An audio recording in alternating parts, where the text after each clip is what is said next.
All right, what's up, Buck fans? Welcome back to the show. Real Buck Sock here, joined together with Gene Thomas from Buck What You Heard. Michael Pless, as always. Glad to see y'all back. It's Monday. I know there's a lot of things going on. We got some Lightning hockey, Rays planned, but it's live stream Monday, and we're here. We want to talk some football. So first things first, Gene, glad to have you on again, and now it's finally with Michael Pless here. So what's been going on? Tell me a little bit about yourself and what's going on this Monday. Man, this is exciting to be on. Thanks for having me on. You guys are a friend of the show. You guys have always been welcome to come on. Plus, me and Plus, we know each other from way back. And, when Real Bucks Talk first started and you guys were writing articles and, putting out information that, was spot on. So glad to be on here. I'm still doing my show. My show will be on Wednesdays at 7 p.m. Eastern on, as we're getting closer to the regular season. um, with so long a period of time with the off season, I really didn't have a set schedule, but we're actually going to have football. So I will be getting back to that schedule, and that's kind of where I'll be at. All right. Plus, how are you doing today? I'm doing great. Glad to be back on this Monday, and we're 2 weeks away from the first game, so very excited as we gear up for that first opponent in the New Orleans Saints. So you got big weekend coming up this week with roster cuts and making those final 53 man rosters across the league. So very exciting, and yeah, it's always great talking Buccaneers football. Absolutely. So, I mean, let's just jump into some of the more bigger news, I guess, everyone wants to talk about. And let's just jump into it. Bucks news. I mean, you look, Bucks anything, any high free agent is going to be one of the top destinations is Tampa Bay. And you look at it, and who is it? Leonard Fournette. He's cut today, and we already land up as one of the top two landing spots for Leonard Fournette. I know Plus and I have our opinions of him. I mean, I think he's a good player. I think he's very valuable in some instances, but right now we don't need a headache like that, to me. I mean, we already have drafted a third-round running back this draft. We have LaShawn McCoy bringing that veteran leadership. We have Rojo about to take the next step. I think it's just a crowded room. But, Gene, what is your opinion? And then, Plus, you can take it after. Yeah, I'm sorry. I just don't see it. I think Ronald Jones is your number one running back. I think with Shady McCoy and Kershawn Vaughn, I hope Keyshawn Vaughn, coming in, I think you're set in that backfield, and you've got some players that are going to be fighting for those other positions. One thing to keep in mind is there's a lot of people that need to get re-signed. There's a lot of contracts out there that are still being worked on or worked towards. I just don't see financially or roster-wise how you could actually bring him in and actually make it work. That's just my opinion. I like his game. I question his durability at times, but at the same time, I like what he can bring to the team when he is healthy. Yeah, I second that. I think he's a good player, but again, I just think the timing is not right for this Buccaneers football team. I just don't think he would be a good fit. Plus, with some of the attitude that he's shown in the past, I know he's had some frustrations with coaches and et cetera, on Jacksonville, and obviously they haven't had the quarterback to help him out. But at the same time, I think injuries have been an issue with him throughout the weeks. It's an injury here or injury there, and he's not always playing at 100%, which kind of takes his toll on him and also takes a toll on the team. So I just don't feel like it would be a smart move for the Bucs right now. I like the guys they have in that room. I think LaShawn McCoy is that good veteran that they needed. If he wasn't here, then I would say maybe it's a possibility that you look into that. But I think Rojo is ready to take more load and take the bulk of the carries and be that guy. And I think he's earned that opportunity to see what he can do, especially the second round status that he carries. Yeah, what's funny is also you mentioned earlier that he's probably going to keep that Jaguars salary cap, correct? So pretty much he can sign for anywhere league minimum, and still get upwards of $5 million for that year. So it's kind of funny. Mm-hmm. I mean, you're like, maybe it is a possibility, but I mean, I'd agree with both of y'all. I think I made my point too. Looking in the chat, Rick H said McCoy, Jones, Vaughn, and Dari will be fine. I agree with him. And then Jordan Durr said, where is this Rojo is a clone of Fournette chatter coming from? He runs like Chris Johnson. Fournette runs like Eddie George. I don't want him. Just curious where the idea came from. Who wants? I have no idea. That's a new one for me right there. Like I said, I like his game, but I just right now, as you mentioned, you've got all these other running backs.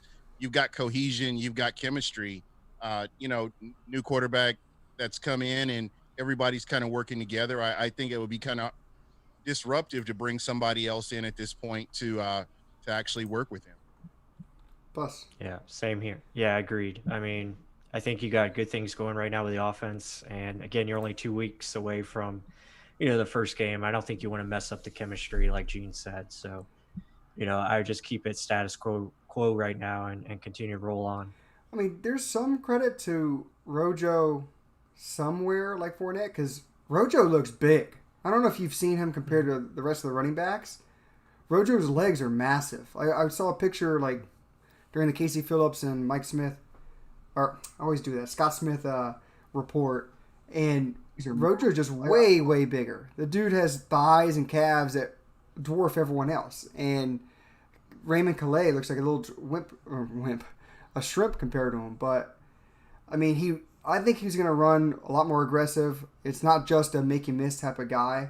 Chris Johnson was more straight line speed. I just see Rojo can do a little bit of everything. It's more, can his feet stick with him? Because sometimes he trips over his own feet.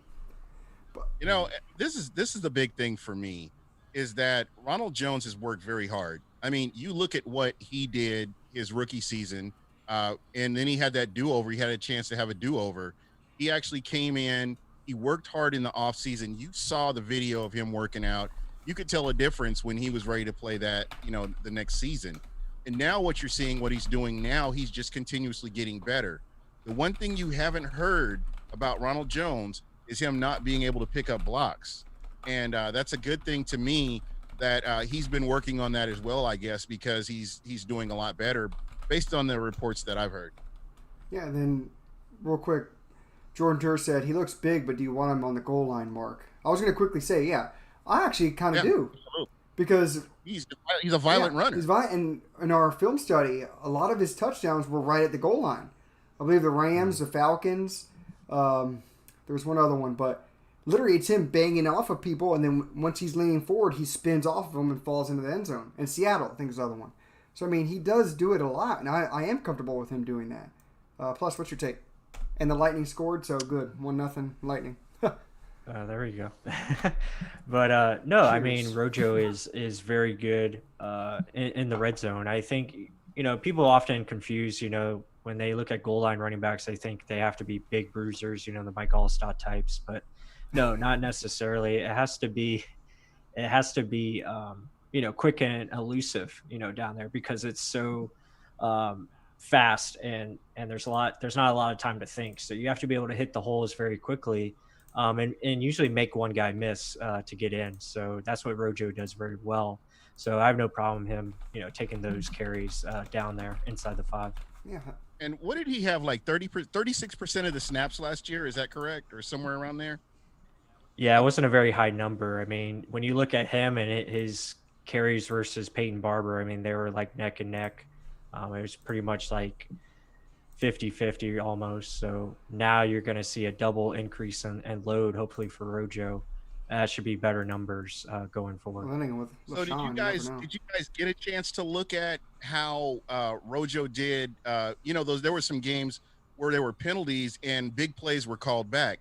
And I'm telling you, there had to have been at least 200 plus yards left on the field in penalties on big plays that Rojo did not get to capitalize on. And it was not at a fault of his. Absolutely. I mean, there were some DeMar Dotson, there were some on OJ, but some barely looked like a hold. But, I mean, it's either way it was called, sadly. I mean, hopefully we clean that up. That's a big thing winning teams don't do.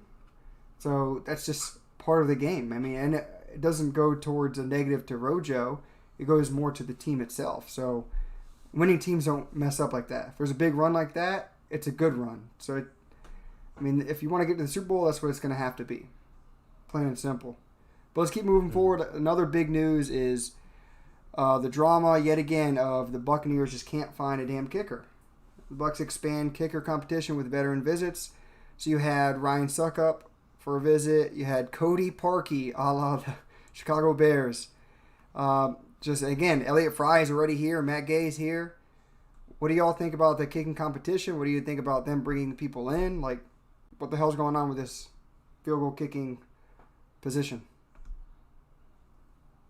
Go ahead, Plus. I'm sorry. No, you're fine. Yeah, I mean, as far as the kicker competition, I mean, you're hoping they don't have to sign any of those guys, and hopefully, Matt Gay can just take it, or Elliott Fry if it has to be him. But I mean, obviously they're bringing guys in because obviously they're not pleased with the consistency so far. Ryan Suckup he's been a pretty solid kicker for most of his career. If he's healthy, I think that would be an upgrade over the two you have right now. So, I mean, it just depends. I mean, they're going to let it play out. Hopefully they pick the right guy. I mean, that's all that matters. I mean, they got to win this year, and they can't have games where they lose because of the kicker.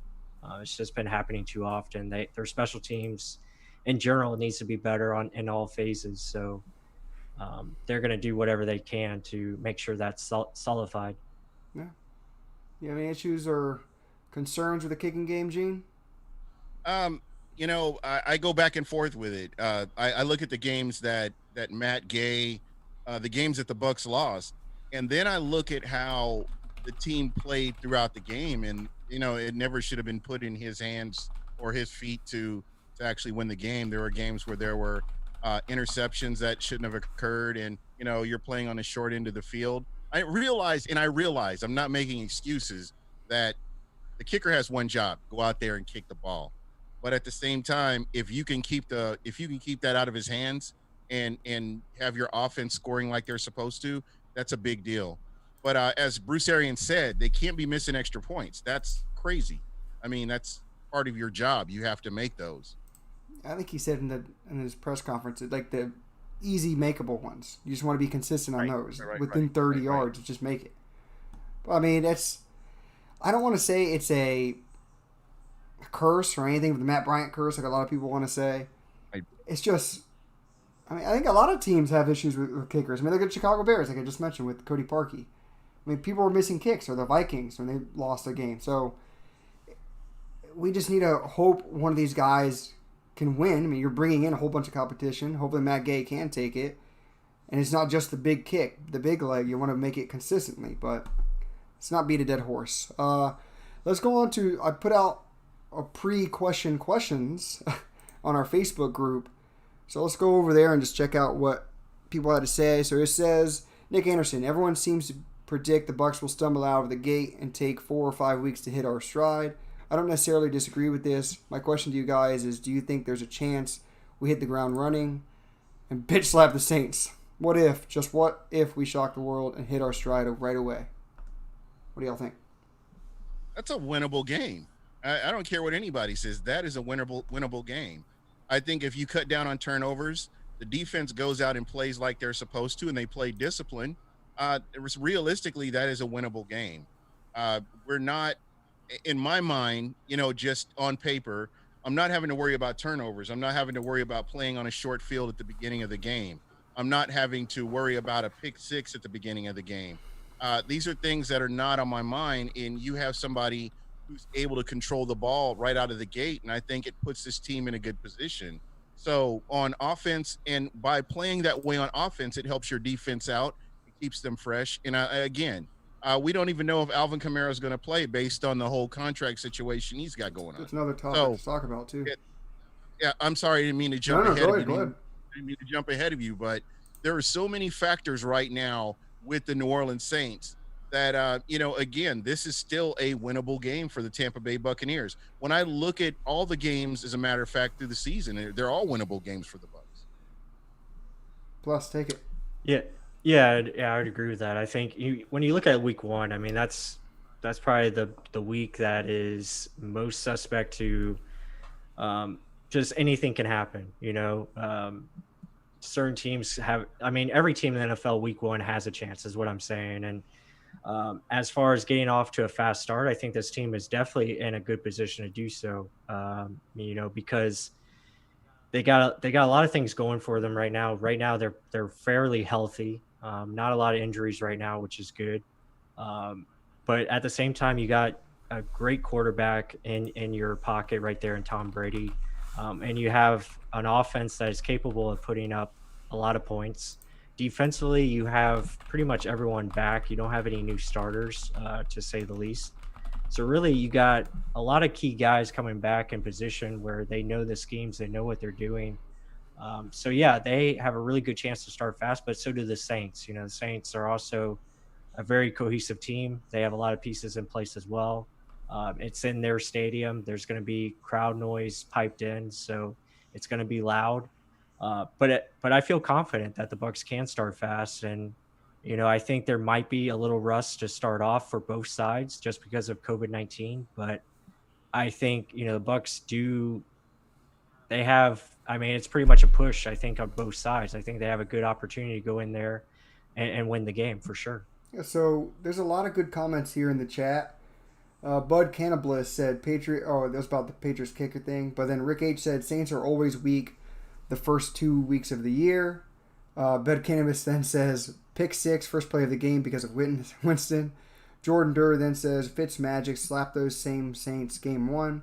We have a stronger team than this year than that team, so I have more confidence in this group than I did in that group winning that game. And Rick H said I have us beating the Saints 31-17. So this brings up good points. So Fitz Magic slap those same Saints team, right? So I mean, if you think about it, yeah, they expect us to be a down the field type of team with Mike Evans, Chris Godwin. They expect that. They don't expect Tom Brady, just like they didn't expect Fitzmagic to go the way he did. No one expected him to do that. Do they expect Tom Brady to be dink and dunk Tom Brady, or do they expect Tom Brady to be, holy shit, this guy's canning it down the field? So you don't know. Again, that's our advantage. A whole other quarterback making decisions is our advantage. I know the Saints are a damn good team, and maybe it does play into this thing that they're weak the first couple weeks of the game, or weeks of the season. And then there's no fan advantage either. So I honestly think we do have a strong advantage because they don't know what to expect, but we know what to expect from them. Breeze is going to get the ball out fast. He's going to throw a whole crap ton of screens. And if Kamara's not there, I'm going to laugh.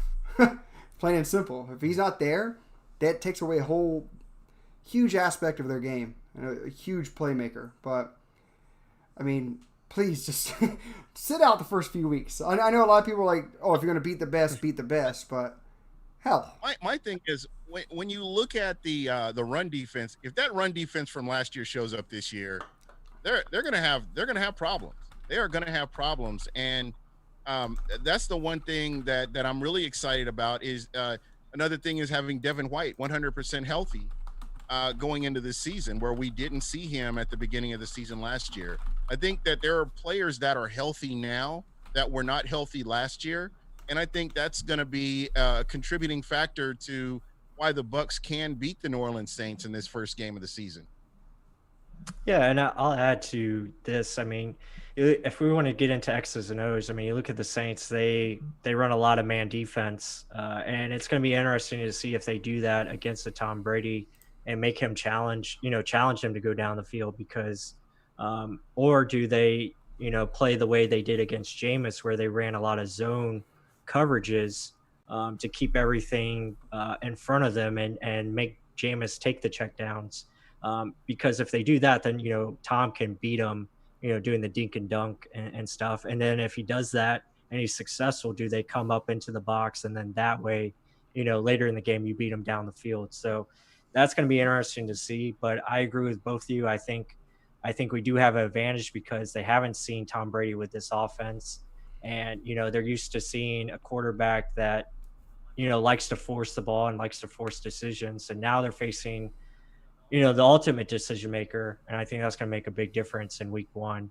And it's going to come down to really, I mean, who plays better defensively. Yeah. And it actually goes, Rick H said, Brady will start out with short slants, screens, and stuff like that. And he also said Breeze goes down at least 4 times. And that kind of goes into what Bruce Arians said today of They just got to beat a man in front of them because their offensive line is good. Just literally, our guys got to beat one of those one-on-ones to get them down. And then our defense, make them one-dimensional. Stop Kamara, stop whoever's back there. Make them pass it. But, Gene, you want to take that? Yeah, to me, that's going to be one of the big things right there is just being able to execute on the plays that are put out there in front of you. That's why, again, it kind of goes back to what I was saying before. You've got the core of the players have a year under their belt with the same defensive coordinator, and they're quality players. They're not just guys off the street where we're trying to fill in spaces. These are true quality players. Shaq Barrett, Ndamukong Suh, Vita Vea, Devin White, Levante David. These are guys that understand, and they're the new guys that are coming in. They're getting brought up to speed pretty quickly because the majority of your team has a full season under their belt. And again, they've faced this defense last year, and so they know what to expect. And I really believe that, if they can go in and get pressure on Drew Brees does not do good under pressure. He's like Matt Ryan. They do not do good under pressure getting knocked down, and it throws them off of their game. We saw that with Minnesota, so against the Saints. So I think that this team does have an opportunity to really make some big moves, and if they can execute their plays like they did last year and stop the run, I think you make this team one-dimensional, and it changes everything up. Yeah, I agree with that. I mean, you pretty much said it. If I couldn't say it any better. Well, let's go on. I got the 10-minute mark on the Zoom call, so we got to kind of run this pretty fast, guys. Hey, all right. All right, so let's see. Rob Dunlap on the Facebook group also says, "Are you guys able to attend practices? We can't. We're not that media folk just yet. It's coming. Right? I hope." Then he also added, "Do you think bringing Suckup around for a workout was an attempt to motivate or attempt to find another option to kickers?" And then we answered that one. So again, on the kicking aspect, what do you think? Motivate. Yeah, I would say both. I mean, it's a motivational tactic, and it's also, maybe see if, something's better available. It's that door number 2 again. Yeah. Gene? I'm right there with you. You guys couldn't have said it better. I couldn't have said it better than you guys did. Yeah, that's kind of where I'm at, man. It's one of those things where if you can light a fire under their behinds and get them doing what they need to do, that's going to only help this team get better. I agree. And then one more in the Facebook group. He said, this is Jordan Durr, who's actually in the chat right now. He says, with a more accurately delivered ball and not having to break stride, gain yak, will Mike Evans be able to elevate himself into a top 3 receivers in the league? He currently gets ranked in top 5 through 10 slots in the top 10 outside of the Bucs fan base. I believe his yak rate is why he gets ranked behind Thomas, Jones, Hopkins, but would like to know what you guys think. Yeah, I'll take this one. I mean, he's going to get more yak regardless because of said accuracy, and the way Tom delivers the football. I mean, he's going to be able to run in stride, like Jordan said, and he's going to be able to get more yards that way. And also, he's going to have a lot of plays where he's just running, and it's going to be an automatic touchdown because he's going to be open down the field. Tom Brady's going to lead him to that touchdown, and he's going to catch it, and it's going to be a touchdown automatically. So he's not going to have to do a lot of run after the catch is what I'm saying, because he's going to win those one-on-ones, and Tom Brady's just going to throw it to space, and it's going to be an ezy catch for a touchdown. Plus makes it sound so easy. He does. He's smooth with it, right? There are words that I'm hearing in camp like accuracy, like decisive, precision, words that you haven't heard for a long time in camp, just based on what Tom Brady's doing.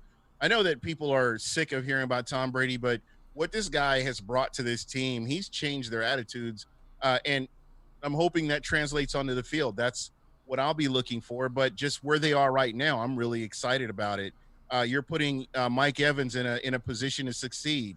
Chris Godwin, even your running backs like Ronald Jones, putting the ball where only he can get it, putting the ball where only Dare can get it. Just O.J. Howard.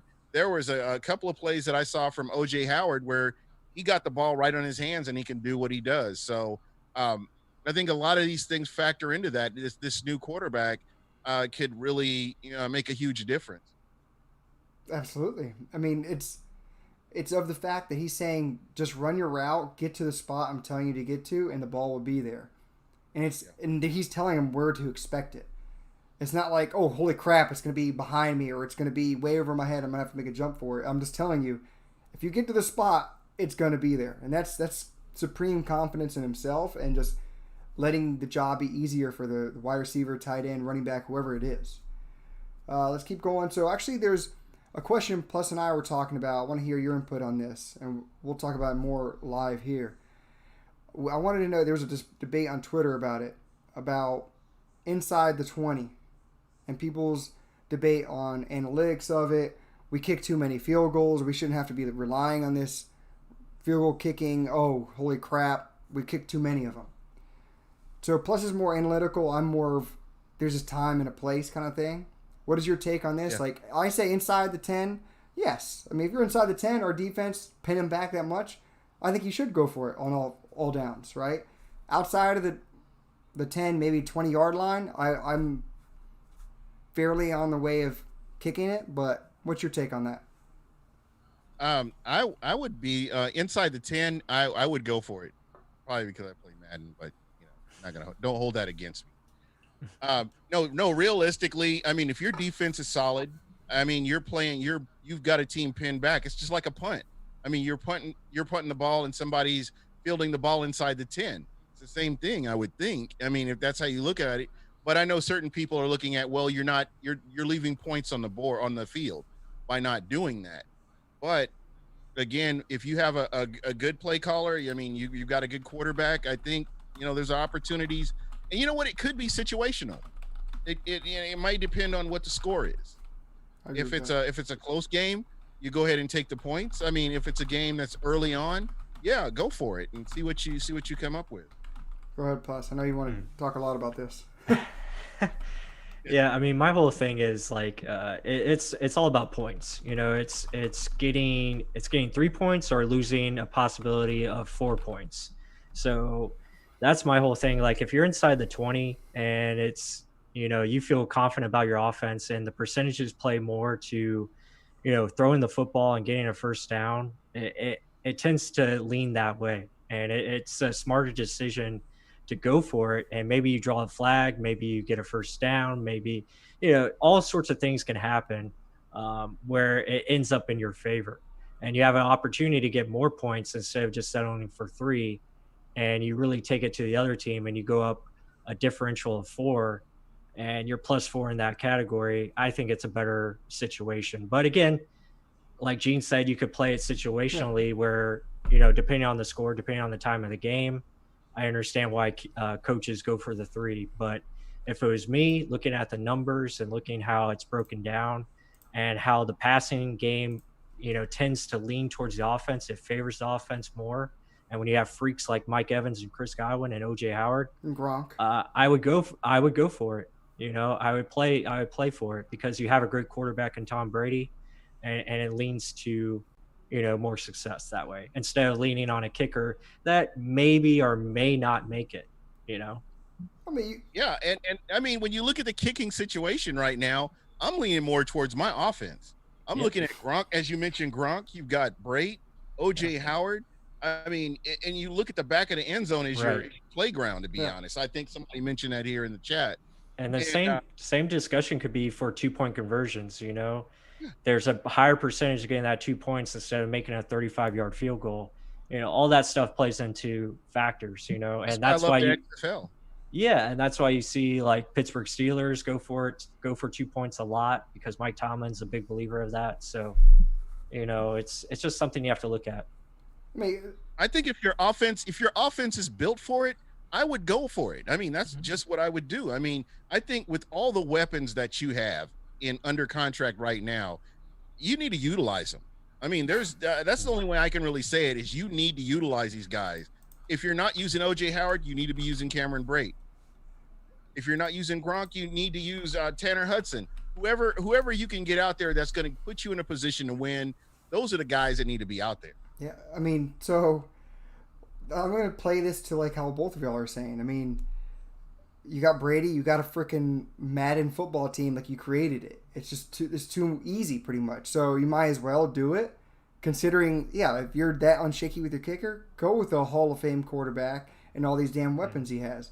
And like I was kind of saying, there's in the group chat too, or in the comments, the back of the end zone with Brady, and then you have OJ, Gronk, Mike Evans, that much size to win jump balls, you're going to just pick which one's going to be one-on-one. And I'm pretty sure it's going to be more than a 50-50 shot. It's going to go in. It's going to be better on the kick, I guess, which is going to be 50-50. So yeah, and you've got an accurate passer. He's precision.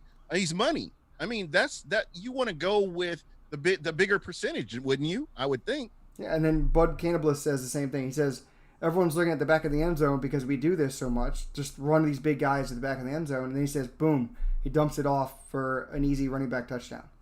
Because that's what's going to happen. Everyone's going to be thinking, holy crap, all these stars are going to get the ball, and then it's Keyshawn Vaughn, who no one has really heard of, catching an easy touchdown. So it's just crazy when this Madden team we have, it's just the decision maker, the quarterback. That's the biggest key right there. Can Brady make the right decision?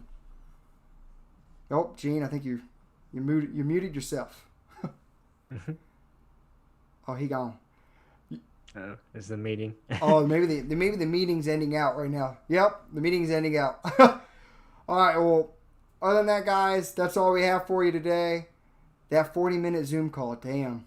Because COVID's really coming to an end. Other than that, guys, hope you enjoyed the show. We'll get back to an hour next time. Other than that, enjoy this Lightning game, which is really much tied right now. And until the next one, guys.